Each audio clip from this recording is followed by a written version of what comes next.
নমস্কার, সংবাদ টুডেতে আপনাদের স্বাগত। আজ মোহনবাগান তাঁবুতে 1911 সালের 29শে জুলাই আইএফএ শিল্ড বিজয়ী অমর একাদশের মূর্তি স্থাপন করা হলো। মোহনবাগান শিল্ড ফাইনালে 2-1 গোলে ইস্ট ইয়র্কশায়ার রেজিমেন্টকে হারিয়েছিল। প্রথমার্ধে 1 গোলে পিছিয়ে থেকে দ্বিতীয়ার্ধে 2টি গোল তুলে এনেছিল এবং অধিনায়ক শিবদাস ভাদুড়ী প্রথম গোল করার পর জয়সূচক গোল করেছিলেন অভিলাষ ঘোষ। সেদিন মোহনবাগান খেলার মধ্য দিয়ে ব্রিটিশদের জবাব দিতে কার্যত পুরো দলটাই জীবনপণ করেছিলেন।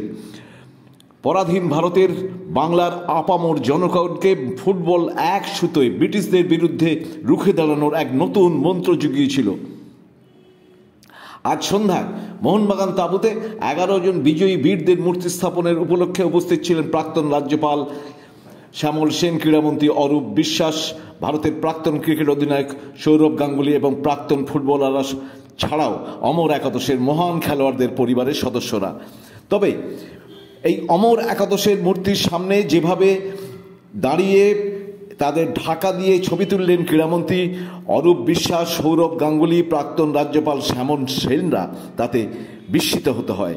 এই কী ধরনের অমর একাদশের প্রতি সম্মান প্রদর্শন, তা আপনারাই বলবেন।